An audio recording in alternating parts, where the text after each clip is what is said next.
Well, greetings, imagination connoisseurs, and welcome to another fantastic panel here at the Baltimore Comic-Con. I am your host, Robert Meyer Burnett, and I'm very excited to do this. Well, it's Spies-like comics. I didn't know James Bond was a comic reader. I didn't know Ethan Hunt had an entire bagged and boarded collection of X-Men. Who knew? Well, you're going to find out on this panel, and I have a great bunch of people here. First, I'm going to bring them on one by one, talk a little bit about them. Stephanie Phillips is here.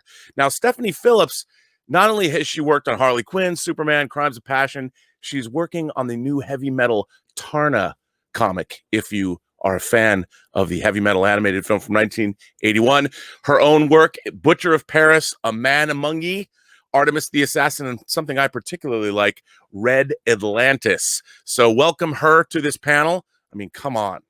What kind of work is this? It's amazing. I can't believe I'm going to talk to her about spy comics. Who doesn't like that? Also, we have Doug Wagner joining us. My God, Doug Wagner has worked, of course, on everything from Witchblade to Red Sonja. I'm looking at his list of comics, his 12-gauge titles, Ride, Plastic he's known for, The Hard Place, Loose Ends. I can't believe it. It's amazing. And then we've got Brian Stelfreeze, who has worked with another member of our panel. I got to know his work on the covers of Shadow of the Bat. And as a matter of fact, I've been digging through my long boxes, and I was just going through my Shadow of the Bat collection, and there's a lot there to love. And then, of course, there is Jeff Parker, our final member of the panel. Hey guys. Uh-oh. Well, hello. Hello, now I have all of you. Oh, is Stephanie not here? No, Stephanie will not be joining us today. Well, Stephanie won't be doing. Well, that's too bad. I'm glad to have all of you gents. And I want to jump right into it about spy comics. I mean, that's what we're here to talk about. Now, here's the thing that I was just looking. I really have been digging through my long boxes, and I came across Mike Grell's John Sable freelance comics from the early 80s. And that dealt with kind of espionage and things like that. But in our new world of the internet and hacking, is spycraft in comics? How do you make it interesting? How do you draw that? And are spies, I mean, do you have to make it a period piece? Do you have to do, how do you make spy comics relevant today? Oh, I think I'll jump on this first, and I think Jeff's going to have a lot to say about this. But like, anytime there's sort of political unrest, particularly between countries, that's like fertile ground for spies. And right now, with all the talk of like, Russia was everything as far as spies are concerned. Right. But then Russia disappeared, and it sort of killed spies. But now Russia's back, baby. so like Russia and China and all the political unrest that's going on right now, there's a lot of really cool things we can do with spies. Well, do you think, I mean, as writers and artists, how do you, like, I keep thinking back when I was growing up, like I loved Nick Fury and S.H.I.E.L.D. because it was a spy organization in the Marvel universe, you know, and and I loved Bond films growing up, and I watched Man from U.N.C.L.E. as a kid, and now you ask people who Napoleon Solo and Ilya Kuryakin, who they are, and people don't really know. Now we've got Ethan Hunt. How do you translate the excitement and the action of spycraft onto the comic book page? How does one write that? I feel like first stay away from what most of modern spycraft is, which is people fishing for passwords. Right. It's not super visually interesting in a comic book. So Right. I try to get past that, you know, have someone already off panel got it and move on. I mean, but the still the classic spy thing is like Brian was talking about the Russians, like I'm forgetting her name, Maria Butinova, the one who who with the NRA. Who did the NRA? The cartoon Russian spy.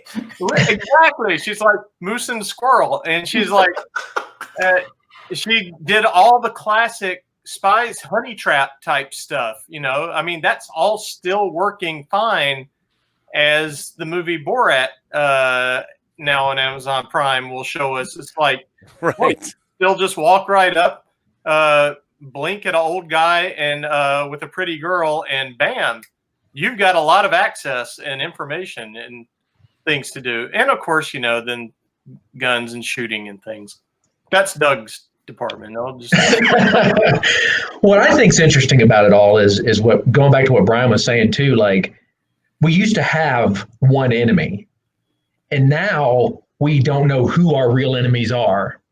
And I think the spy game has changed there to where, like, man, do we really know who's on our side and who's not on our side? And what Brian was saying with the current political situation, like, I mean, now our allies switch depending on the president. Yeah. And so who do we spy on? Everybody? Like, I mean, it's, Right. so I think, go ahead. Yeah. no, for us. I mean, obviously we spy on us now. Oh, yeah. That was something that wasn't. It's funny when you Robert, you brought up Man from U.N.C.L.E. I hope everybody saw that movie from a couple of years ago. It was good, wasn't it? It was I loved really it. good, and it was such a weird thing to me because as such a huge Bond nerd, I couldn't stand Spectre, and then found the Man from U.N.C.L.E. movie was like 100 times better. I was like, what the hell world have I walked into here? I couldn't agree more. I mean, Guy Ritchie really got behind it. It was a lot of fun. And I like stuff like that. I mean, it's fantastical, but it's also, I like that they made it a period piece. They really got a lot of mileage out of that. No, and the film was beautifully designed. And I think one of the elements I think of the spy genre is the whole milieu. I always see spies as when they're going out at night, they wear tailored suits. They're wearing Tom Ford or something. And so, I don't know why, but I think of like Howard Chaykin's American Flag, which it wasn't necessarily a spy comic. I mean, it was about law enforcement, but I always thought that Howard Chaykin, the world he drew, the art, the panel design, the way that Ken Brusnak's sound. I mean, you could hear a Howard Chaykin comic because of the way that they use letters and text and sound and all that.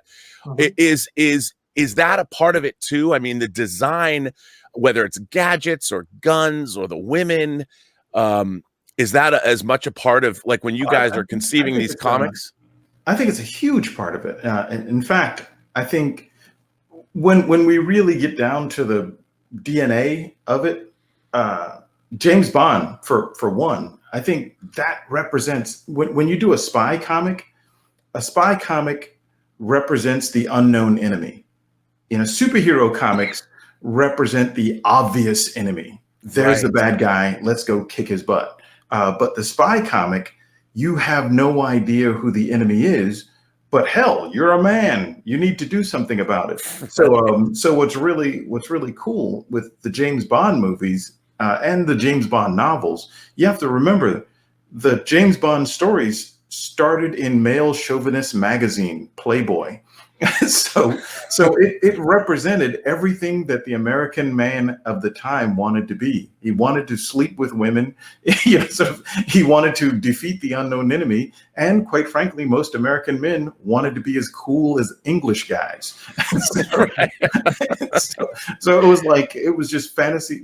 And I think it's fantasy fulfillment, just like superhero comics. I mean, with Batman represents an injustice that's been done to us that we'd like to fix. Superman represents the outsider that wants to be the best insider. And Spy Comics represents the man who wants to defeat the unknown enemy. Right. Well, it's interesting that there's been a lot of talk about how Lashana Lynch is playing, I think, a 00 agent in the new Bond film. And I think she looks incredible in her tactical outfit with her big gun. She looks amazing, and she can be a 00 as far as I'm concerned. And then we had like J.J. Abrams' series Alias. I thought, at least for the first season. I love that. I mean, it was great to see. And then we had things like La Femme Nikita, Luc Besson's La Femme Nikita, and we've seen a lot of great kick-ass female spy. Well, women that are familiar with spycraft. So Yeah. is it just as important now in you've got a equal opportunity kick-ass I think as long as they're spies? not James Bond, it's like if you create something from the ground up to be that, awesome, but Right. don't just make a female James Bond. Yeah, I mean, well, I don't have a problem with. We've seen other 00 agents in the film franchise, obviously. So it never really bothered me that we had Anya Amasova, Triple X, in Spy Who Loved Me, Yeah. played by Barbara Bach, who was amazing, and she was basically Bond's equal until they, they put Bond in a above her, so to speak. But there is a great scene. There's a great scene in that film where you've got General Gogol and Anya and Triple X, and then Bond and M, and they're kind of going back and forth, seeing which spy knows more things. And Yeah. I always liked that scene. That was the first Bond film I ever saw in the theater, and I loved it. But I think that one of the things about spy stories is you got to have a good villain. And I think one of the problems with the last Bond film, Spectre, was that Blofeld didn't really do anything. He had this base in the desert, and they were just data mining. It was a real good buildup to a disappointment. Yeah. I mean, what happened to like stealing 2 nuclear bombs? Like in Thunderball, they land a plane at sea. They've got a runway that lights up under the ocean, and the plane, they infiltrate the RAF, and people have eyeballs that have been treated so they can get past security. What about the development of villains? Like, what makes a great villain in a spy story? It's tough. The Bond movies often fall into how can we maim somebody? So and it's like, all right, I don't know that I need a scar on everybody or anything. You can get away from that, but it's tough to distinguish the villain. It's the Batman scenario there. Yeah. I don't know. Again, back to, if they've got a big beard and don't use articles when they talk, I'm fine. I love Cold War villains. And I also think that that the villains, if they're done right, they have to be just as cool as Bond. Right.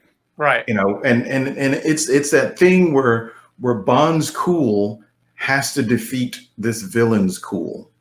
Yeah. Right. I like that. And that's really tough to pull off. If you have a bad guy that's just, like Jeff said, one of these guys that just laughs at his hands, that's not enough. You've got to have a bad guy that's competent enough to pull off this awesome thing, and only James Bond's supreme power of coolness can take him down. Well, it's often their number 2 henchmen who turn out to be the more interesting ones. You get Odd Job, who's one of my all-time favorite characters, because he doesn't act evil. In fact, he's always laughing at James Bond all through the movie.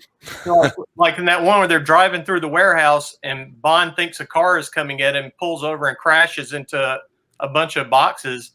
And then Odd Job walks around the corner and sees there's a mirror there, and he just smiles.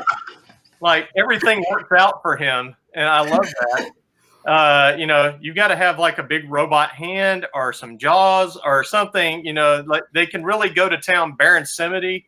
I mean, that's where all the really good villains. They weren't the main villains, but they were the ones who were over the top and the ones you want to draw. And Zinnia on the top.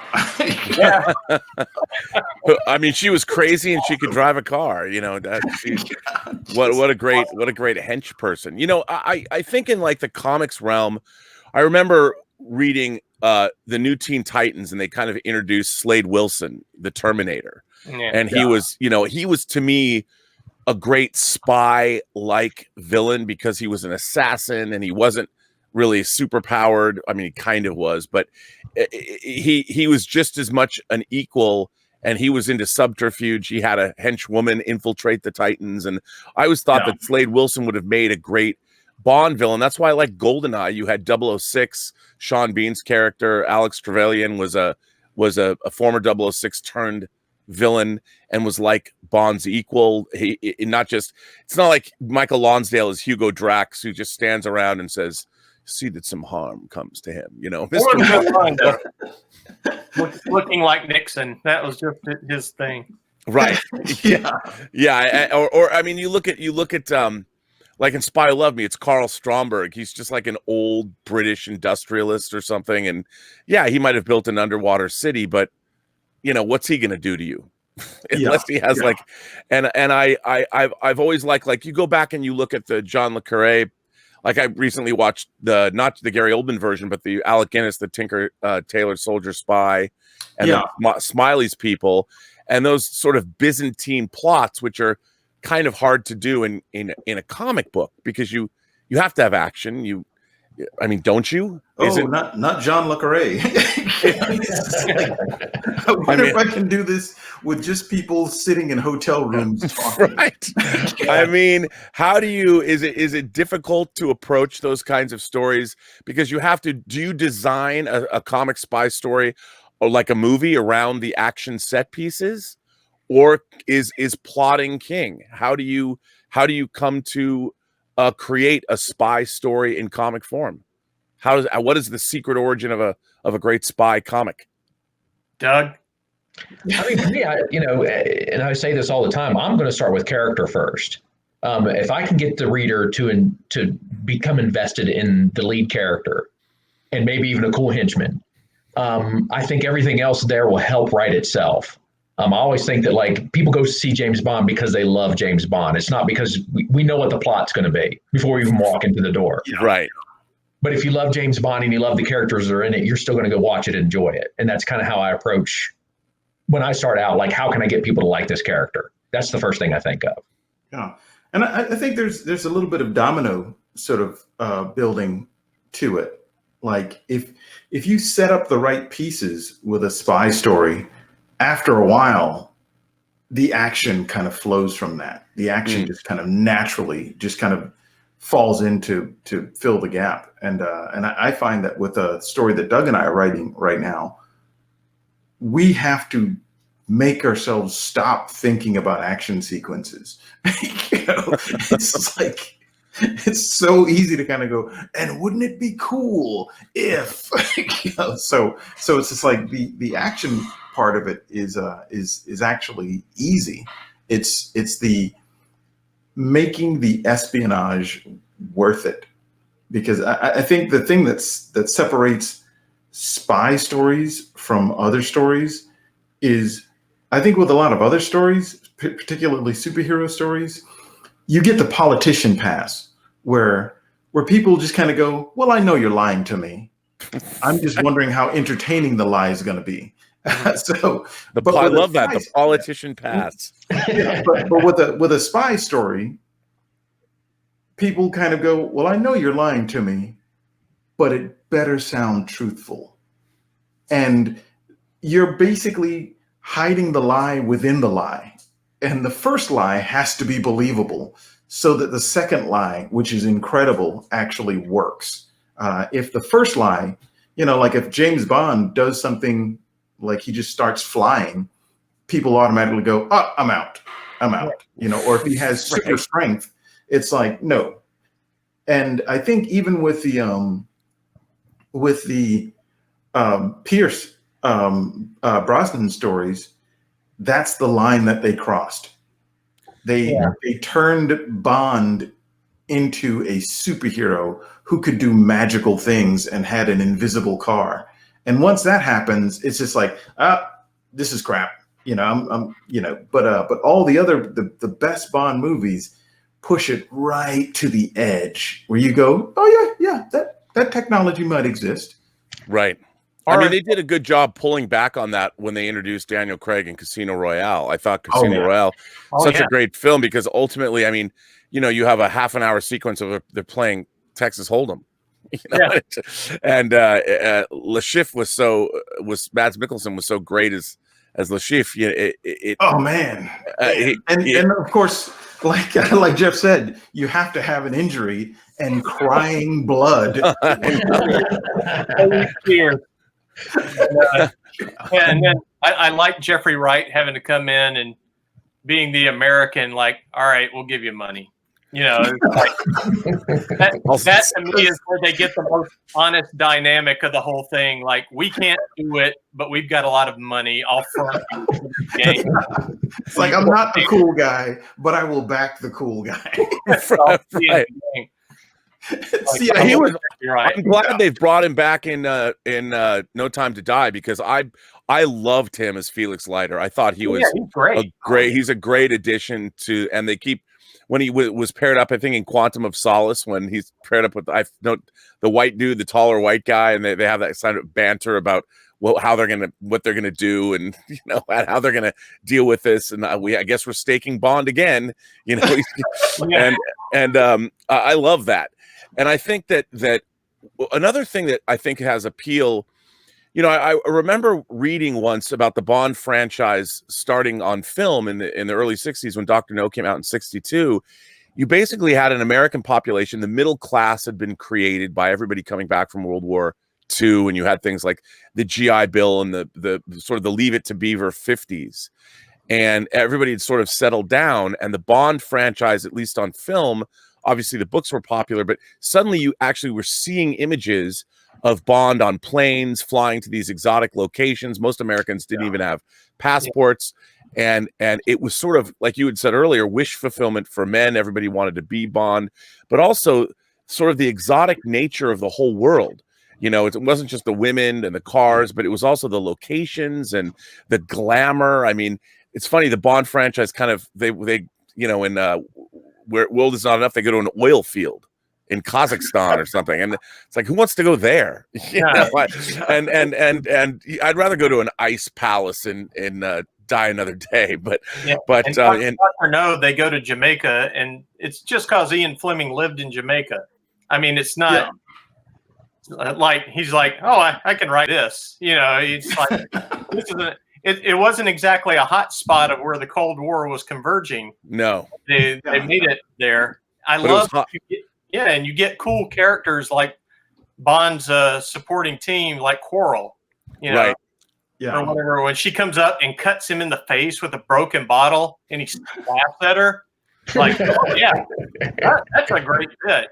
And you made me think. Brian was talking about something that made me think of one of my all-time favorite Bond fights is in From Russia with Love. Oh yeah, it's just him and Robert Shaw duking it out on that train. Yeah. And it looks like a real fight. And from a book I read, like Shaw got in some real hits on Sean Connery, and Connery was mad about it. And I don't blame Sean. Robert Shaw looks like he could probably knock you out. Oh yeah, yeah. I mean, Red Grant's great. I mean, they're just slamming around in there. They have there's no choreography. They're just beating the crap out of each other. And I'm like, wow, I still don't see fights in movies that are that convincing. No. And it's something interesting that you said is that right after World War II and the GI Bill and everything, if you think about it, that's when the enemy went underground. That's when we didn't have, and I venture to say not since World War II have we had a giant, obvious enemy.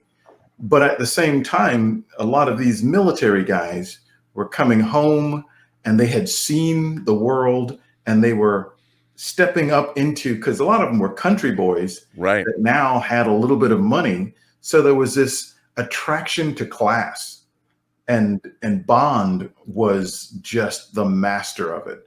And I think that whole thing of being able to walk into a casino in Monte Carlo and be able to sit down and order the right drink and all this stuff. It's like that was the fantasy that all these hicks coming back from war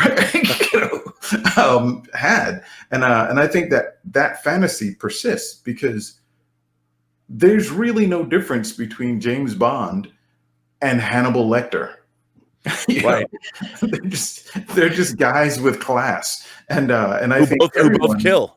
Oh yeah, yeah, and I think very few people were cheering for Jodie Foster. Sort of in that movie, and everyone was just like, "Whoa, the dude with class! Yeah, let's go with him." Well, it's interesting. He would say like he would eat the rude. Like he got rid of people that needed to be gotten rid of, at least in his mind. If someone can't play the right violin in this local symphony, it's like, oh, that guy's got to go. But what was great is that Hannibal Lecter, like Bond, he doesn't just know what drink to order. He knows what temperature the champagne has to be served at. Yeah. And then he knows everything about everything. There's another great moment in Spy Who Loved Me where he's meeting Carl Stromberg for the first time, and he's undercover as an ichthyologist, and Stromberg is like, "Do you know this fish?" And of course Bond does. He's done his homework. Like, and you're like, I didn't know James Bond knew so much about tropical fish, but apparently he does. And that was always something I think that as a kid when I was watching Bond, I was like, I hope I can grow up and know stuff like he does. Like about everything, and then as I got older, I realized I don't care what fish. I don't want to learn about fish other than the ones I want to eat.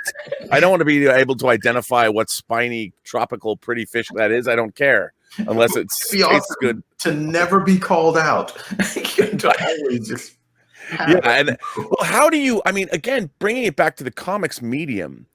I mean, obviously, it seems like all of us have been influenced by Bond films, and I really love what they are doing with the Mission Impossible franchise. I thought both Rogue Nation and Fallout, the last two, have been quite good. I think they've outdone the Bond franchise, both in terms of action and just in terms of how much fun those movies are to watch. Not just Tom Cruise doing the stunts, but all of the supporting characters and how they all interact with one another. It's great when there's a team of people that work like clockwork together to achieve a goal.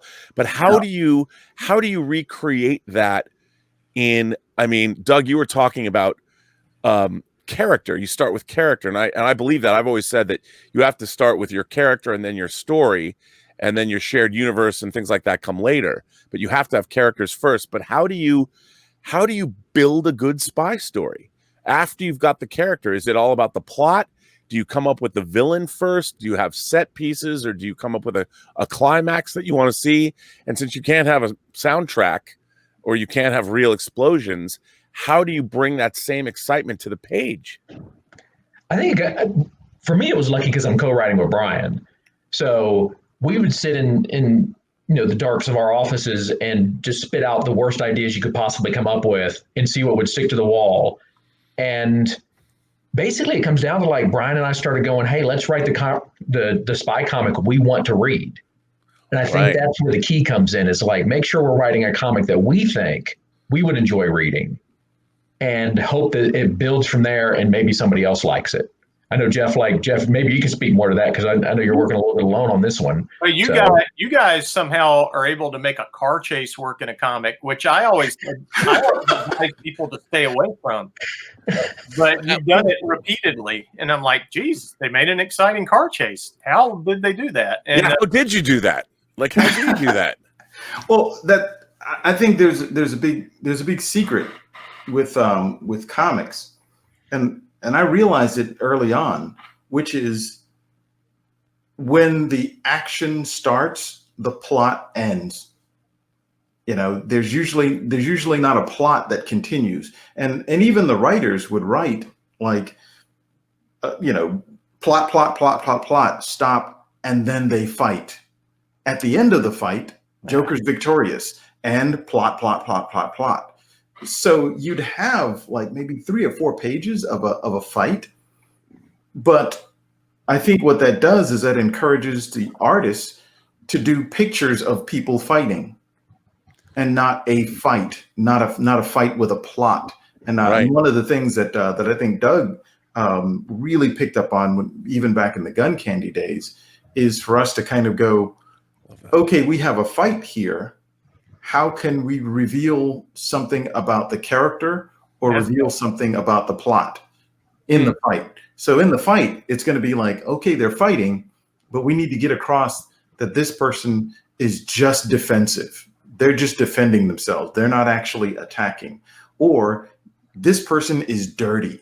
And they're gonna scheme, they're gonna try to do something underhanded, they're gonna throw sand in your face.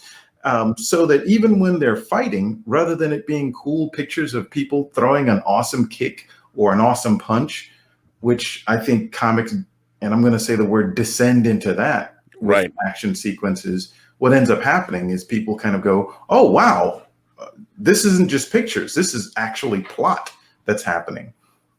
Yeah, that's the perfect way to refer to it. Your character has to be revealed in the way even you fight. Otherwise, you plug any character into that fight, and you don't want that. Like when Daniel Craig is chasing that guy through the construction site. Oh, so good. Remember, like he's parkouring all over the wall, and Craig smashes through the drywall. Yeah. Like Sebastian Foucault, the character as they're doing their chase, and it's like that's brilliant storytelling. What's going on? And I tell you, the opposite of that is I was watching the Tim Burton Legend of Sleepy Hollow. And suddenly, like the headless horseman, like goes into this wushu double sword. I was just like, wait a minute, I didn't know the headless horseman was Asian. How did he train for that exactly? And did he lose his head before he learned how to use it? Yeah, it was like total like Ying Wu Pin, sort of stunt fighting, and it's just like, okay, that's cool. In the Matrix, but in the Legend of Sleepy Hollow, this is actually just action for the sake of action. Well, you guys remind me of, this is sort of a different thing, but when Paul Verhoeven was making Basic Instinct, there were sex scenes in there, and he had said that he storyboarded all of his sex scenes because it was not just about the sex, it was about the suspense. And was Catherine Trammell going to kill Nick Curran, Michael Douglas's character, and he needed to build that suspense up, because normally, like you said, in a movie like Basic Instinct, they would have, when somebody's having a little sexy time, the plot would stop, and he didn't want that to happen. And it was really interesting to hear you say the same thing about, I think that action, if you can keep the plot going and do something that is intellectually engaging, rather than just having a fight scene. And I think the best fight scenes are intellectually engaging, but then you also have the added difficulty of having static pages. And I'm curious, as Jeff was saying, for you, Doug and Brian, how do you plan a car chase that works on the page? How do you do that? Like, do you storyboard that out first? Do you talk about the beats, the story beats? One of the things that I think is important, and I will double down on what we were talking about, even for dialogue scenes, even when you have two characters talking, I can really increase my page rate by just doing pages of people with their mouths open, and just the dialogue kind of telling the story. But what I try to do is I try to go, okay, let me make something happen. Let me walk the scene. Let me have the characters doing stuff while they're talking to each other. And that'll reveal something about character or something about plot. One of the important things that I try to do in every page is try to go, what's the story of this page? What happens on this page? And there's got to be a little tiny beginning, middle, and end. So when you look at that page without reading any of the dialogue, something happened. Yeah. And then on the next page, something else has got to happen, and something else has got to happen. And if you were to just go through the entire book without ever reading it and just describe what happened on every page, technically, that's the plot of the story. So even in a car chase, I'm trying to do that. I'm trying to think, okay, this car's got an advantage. This car's catching up. This car's passed. So there's a little story that happened on that page. So when you and Doug are collaborating as writers, are you also doing that? Do you go back and forth? Do you send visual ideas to Doug, or does Doug come up with a scenario that you then can pencil or do some kind of like story? I keep going back to the movies, but storyboarding. Doug and I we're the worst example. What we have a bad habit of doing is the plot gets figured out. And then Doug writes the script as a screw you, deal with that. And then I jump in and I'm like, oh yeah? Okay. Screw you, deal with that. Well, that sounds like a great way to collaborate. I love it. Oh yeah. It's taking like I know the story. So when I get the script from Doug, it's the story, but he wants to get me excited by taking it up a notch. And then I know he knows what he wrote, but it's just like now my job is, well, when this goes back to Doug, he's going to be shocked because I've taken things up just a little bit more.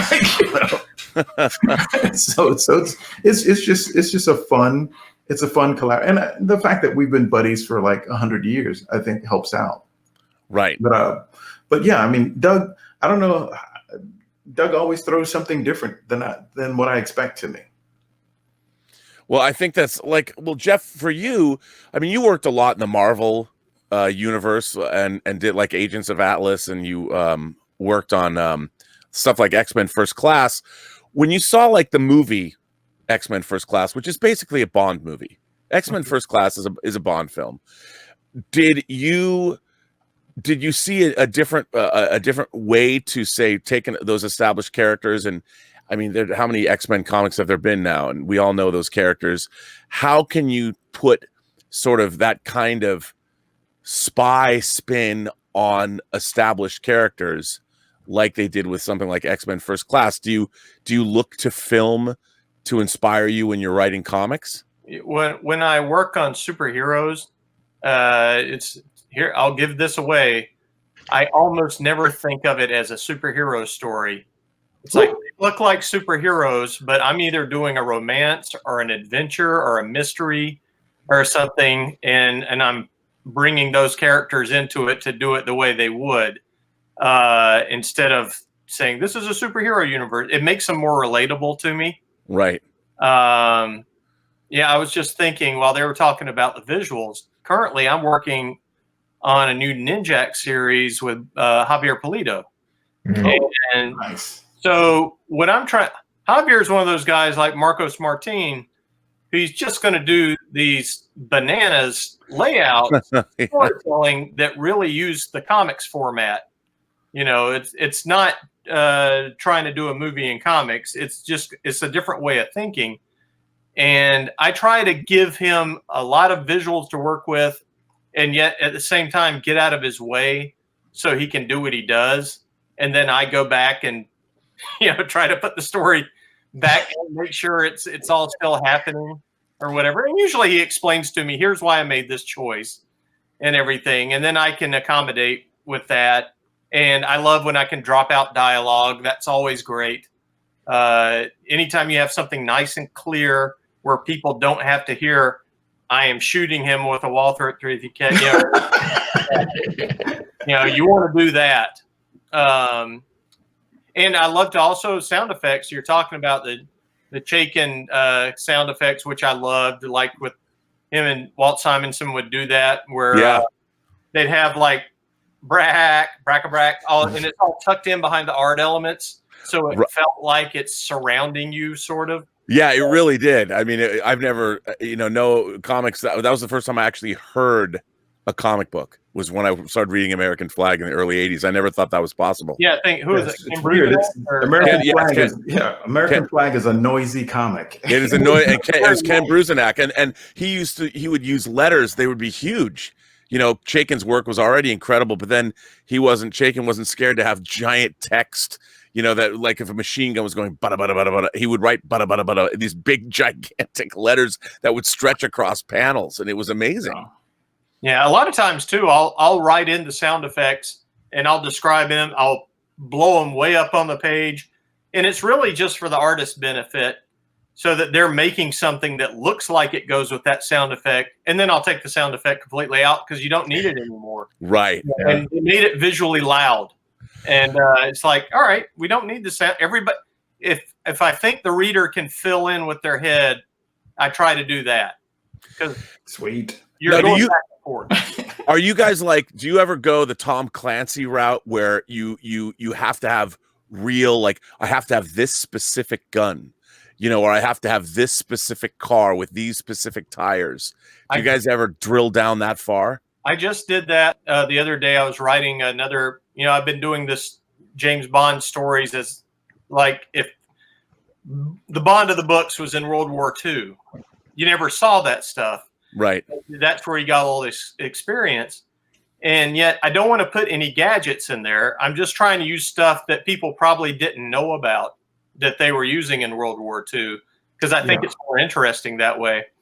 And so like I wrote in Bond using this Waldrop silenced pistol. And it's a pistol that looks like nothing but a silencer all the way across, and it holds 6 rounds and everything, and then you're done after you fire it. And it was perfect. Instead of a silencer, you screw onto the front of a barrel. And I feel like I love getting stuff like in there. It shores up the reality a little bit for when I make things that are kind of implausible. You can go back and look it up and go, oh, that was a real thing. I think that's fun. Oh yeah, and I agree with you. I think it's like Doug is always like, he'll in the script he'll send me a picture of this is what it looks like, kind of thing, and it, I think it does. The fans of like spy stuff. Oh, they'll burn you. They know the stuff. They won't tolerate you not knowing. And it's like, how many? So if you put a Glock like 17, back in the Civil War. Oh, well, no, yes. Yeah, I'm sure Brian's like made fun of this a lot. You'll see an artist drawing a complete bullet, coming out of the gun, or whatever. Like, not around with the shell popping out. And you just like, oh God, like it's not a little missile, I've seen like just complete like bullets come out of the chamber. I've seen complete, like after someone's like unloaded a machine gun, actual complete full metal jacket sort of bullets are on the floor. It's like, yeah. And then the studio I'm part of, well, we can't go in right now, but it was Periscope. And we did that one day. We said, okay, we're all going to the gun range because everybody's not clear on this stuff. And we just keep getting so many assignments where people are shooting guns all the time. Oh, yeah. And we went out there and did a few hours just blasting away and everything. And then everybody's work changed immediately. Like suddenly everyone's holding it right. It's like, it makes a difference when you know the stuff. And it's like, yeah, you're going to be doing a lot of fantastic stuff. They're going to have a car doing Fast and Furious stuff, blasting through the side of a building. But those little bits, like the fans will call you on it, and they don't like to see it wrong, especially the Tom Clancy types. Oh, right. Yeah. They get really bent out of shape by it. Yeah. One of the things that was really cool for me was getting a chance to shoot like powder, sort of black powder pistols before doing Jonah Hex. So it's just like, oh, okay. When you shoot this gun, you can't take another shot in the same direction because there's like this cloud in front of you. So it really made me kind of go, okay, you shoot and then you move a little bit and then you can shoot again. Otherwise, you're just shooting into a blank cloud. So it's little things like that I think they make it feel like you're telling the truth when you're on the page. And I think when someone reads it, they can kind of see it. I mean, just those little tiny things, especially like soldier craft and gun craft, how to enter a room properly. It's like all of the guys that do that stuff actually read comics. So they'll call you on it in a second. Well, that's like, the joys of watching a movie by say Michael Mann, whether it's his debut feature Thief, the way James Caan held a gun with two hands, or in Miami Vice, or especially in Heat, when they were, running through the streets of LA with heavy gauge weapons firing. I mean, you feel that, like you said, you feel the authenticity, and it matters. Even like in Heat, they the group met and had a talk and then walked away. But if you pay close attention, they meet at a power station, so they can't be recorded. So it's just like, oh, but they never mention it, in the actual movie. But if you're like a real nut about that sort of stuff, it's just like, oh yes, I see, very excellent. No, I think it's true, and with I think there is an importance to that. So often you see in comics where I've got a sort of a I don't know if it's an aversion. I don't like seeing weapons in comics that I don't believe. Like guns that are too big.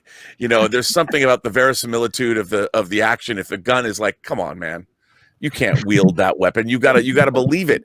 And as much as I might, when I was growing up, I liked a Rob Liefeld gun. The bigger the gun that Cable was carrying, the better. But then as I got older, I'm like, he couldn't carry that gun. He certainly couldn't carry that into battle. Then I would start getting, angry that the guns are just too damn big, and I think even in comics, especially in spy comics, when you want to pull back, you want to keep that realism in there. Even in La Femme Nikita, even when Nikita has her gun was too big, it's like, come on, you can't carry that with you and run at the same time. I mean, that's a big iron on your hip, lady. I mean, what are you going to do? Yeah, the thing that always gets me is when people Bugs Bunny guns, where you'll see like this female character come into a room wearing tight jeans and a tight t-shirt, and she'll fight for a while and then produce a gun. It's like, wait a minute, where did that come from? Well, that's one of the things I like about how Black Widow has been portrayed in the MCU movies. She's got smaller weapons. It's like she is carrying guns that are right, and you see them strapped onto her, and she can wield, a la John Woo movie or something like Chow Yun Fat. She can wield two weapons at the same time, and you believe it. Like, I believe this, and they haven't pushed that character too far, which I've always appreciated watching the MCU films, is that they never make that. They keep it real, and it's interesting. I'm sure the impulse has been sometimes to make it a little bit more sexy by giving her a bigger weepon, but it wouldn't work as well. We should all spare a moment for the Desert Eagle. The preferred gun of Hollywood for like an entire decade. Right. Which pistol. Well, so now when it comes to back to comics, what about like the art? Do you change up an art style? I don't know. I guess do you use, say, like in film terms, deeper focus? Do you rely on close-ups more? People's eyes? What can you do from an artistic standpoint to sort of add to the espionage? Well, for me, I try to make it less cartoony, because one of the things that we've all been kind of coming back to is believability. Right. I think when you're doing a spy comic, if it's too cartoony, it's just you almost can't take it too seriously. So the style of it, I try to go for something a little bit more naturalistic.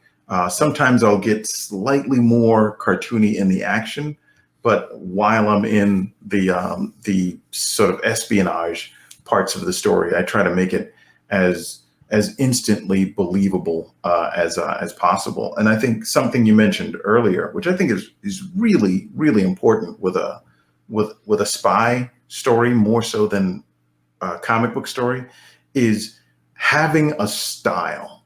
Having and I don't necessarily mean an art style, but when someone looks at the work, they can feel a sense of style. Right, sure. the spy himself has to have a sense of style, has to have a sense of fashion. And I don't necessarily mean like high fashion or anything like that. Right. But there's got to be a certain kind of feeling that it has. And that's the thing that I think Bond is great at. I think the Bourne movies really nailed that, is that sense of style that you feel while you're looking at the work. Do you guys, Doug, when you're writing something, do you and Brian, do you guys exchange, and you too, Jeff, do you like read GQ and look at men's fashions or women's fashion magazines and do tear sheets of cool clothes that you see? Like, I would love to have my character wearing this.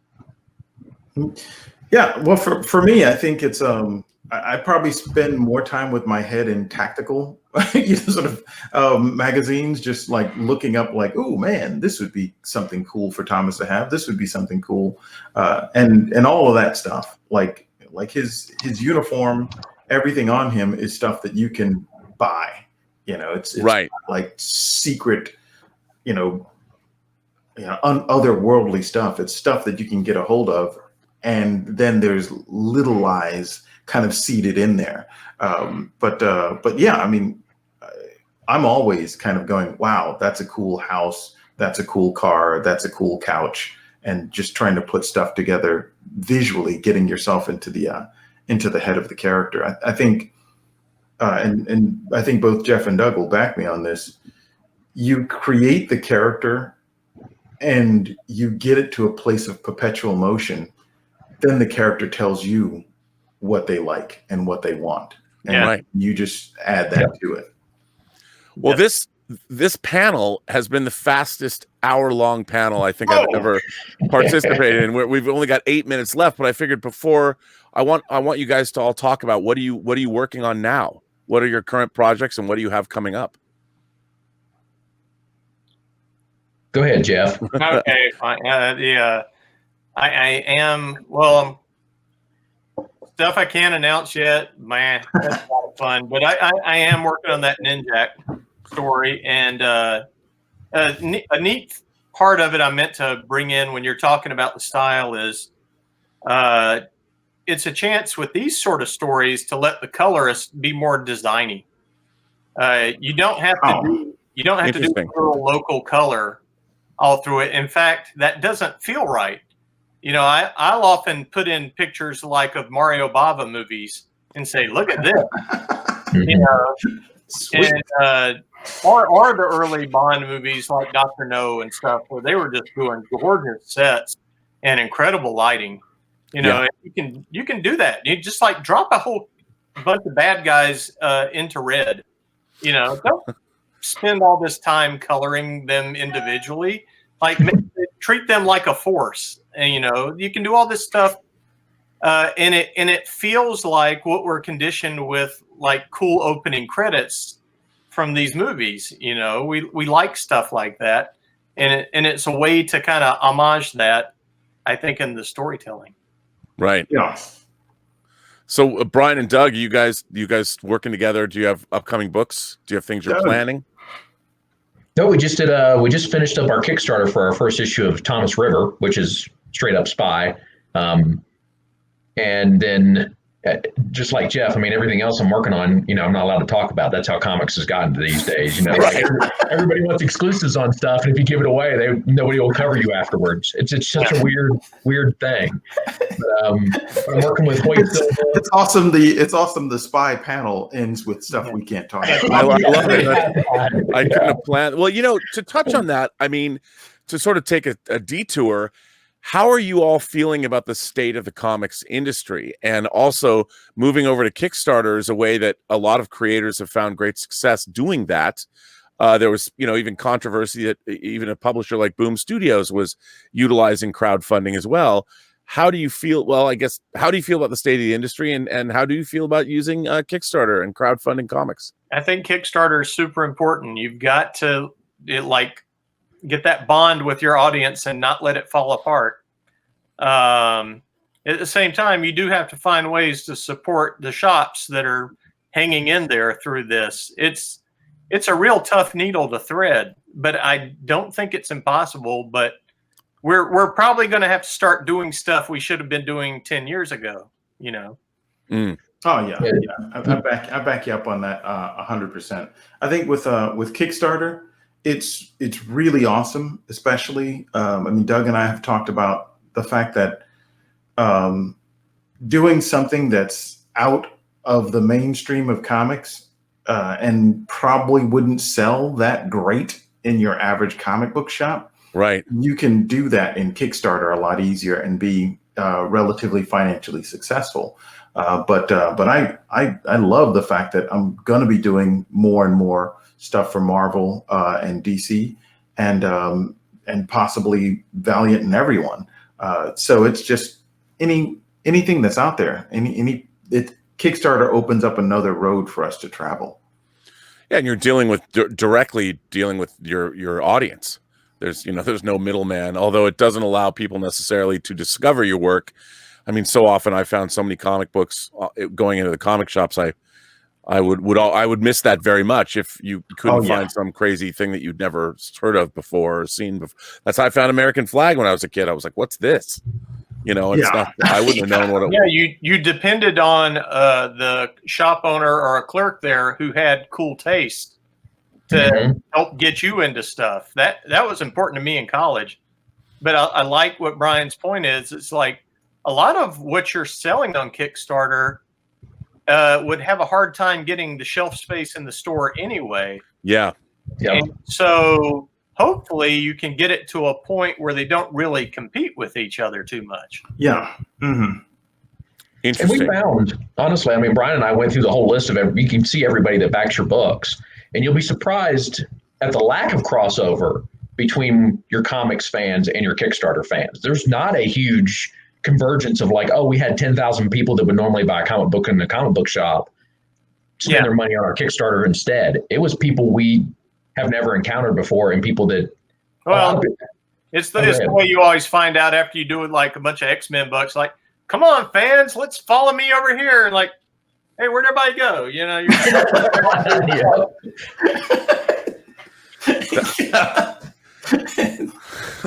I mean, that's interesting. I would have thought that there would be more crossover. What do you attribute that to? Do you think there are people that just peruse Kickstarter and aren't necessarily comics fans, and they've discovered comics via Kickstarter?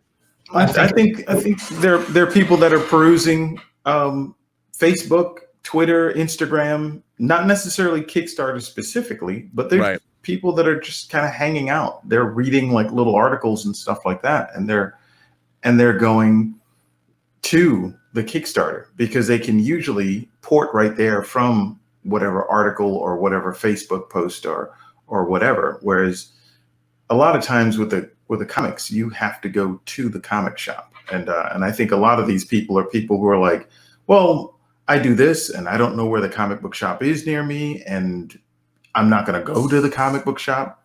I can just pick this up right now. So it's a kind of I think a slightly different fan. Mm-hmm. Interesting. Well, we've only got a minute left, really, of this panel. Is there anything we talked about your upcoming work? Is there anything you have currently on the stands? Anything you want to give a last plug to before the plug is pulled on us? And I want to thank all three of you for being here. This has been so much fun. Yeah, dude. Yeah, we could do this all day, man. It's so much fun. And Jeff, it was really good seeing you again, man. Yeah, it's been too long. I can't wait to see you in real life again, man. Agreed. I'm probably gonna cry. Yeah, I'm not kidding. Once we emerge from our Punxsutawney dens, I mean, this would have been my 32nd Comic-Con in consecutive in San Diego, and not having it, it was something you look forward to all year round, and then no Comic-Con. Oh yeah. Well, it's one thing comics readers have shown over the years, they don't let anything kill them or their industry. It'll be back, Right. Yeah. So I think we are going to be having these talks at a table, drinking little waters, and whatever, it's signing books again. Sure. Yeah. And I do think that that creating comics is a very solitary kind of process. I mean, you're generally at home alone or at the studio alone, just kind of doing this stuff. And it's nice going to a convention and actually sort of meeting with those friends and those fans. That's the thing that I really missed this past year, is getting a chance to just hang out with folks, both professional and the fans. It's just, that's a part of comics that I didn't think existed, didn't expect it until I got in as a professional. Well, on that note, gentlemen, I want to thank you very much. This was Spies Like Us, Spies in Comics. How fantastic. Thank you so much. And what another great Baltimore Comic-Con panel. Thank you, all three of you. Thanks very, very much. Robert, good to see you guys. Yeah, Good to great see hanging you. out, man. Yeah, this was terrific. Thanks very much.